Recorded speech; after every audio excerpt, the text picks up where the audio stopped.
To Enikema. Another question, sir. How old was Eri when he died? And how do the Igbos remember Eri till date?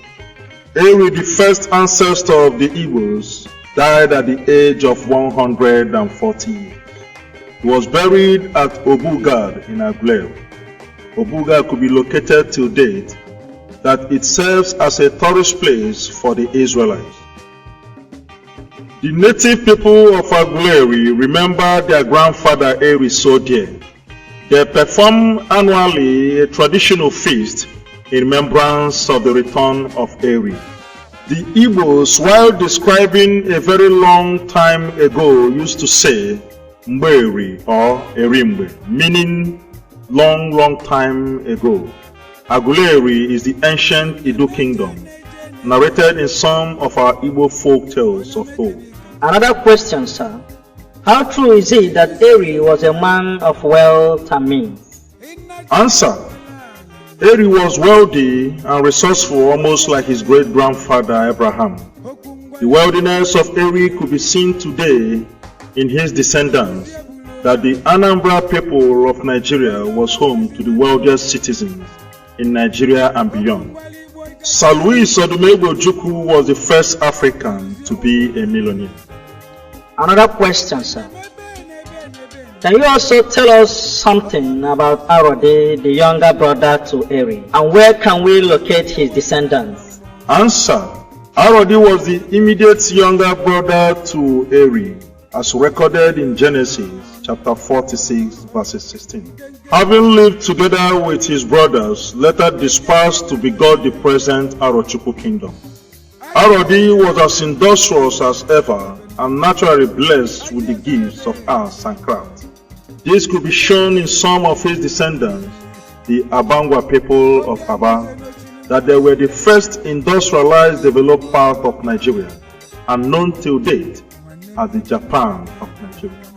The Arochukwu was famous for commerce and trading and wholly linked to the slave trade. His descendants include Nembe, Ngwa, Abakiliki, Ogoni, Afikpo, Aro Ekotepene of Akwa Ibom, Aro Echie in River State, Aro Ndizogwe in Imo State. The people of Arochukwu could be seen virtually beyond Nigeria due largely to slave trade. They had their people around America and Europe, most especially places like Cuba, where you have the Ogologal or annual festival of Cuba. Another question, sir. What can you tell us about the last son of God known as Areli? Answer. Areli was the last son of God and one of the ancestors of the Igbos. Go to Genesis chapter 46 verses 16. He was known to be the wisest of all. He was a man of natural wisdom and preservation. The native tongue of his descendants is today accepted academically as the central Igbo language. The descendants of Areli includes Oweri, Umuahia, Diobu, what you know as Porakot, Okigwe, Olu, Nkwere, Mbano, Elele, Mbaise, etc. Therefore, within the states of Imo and Porako.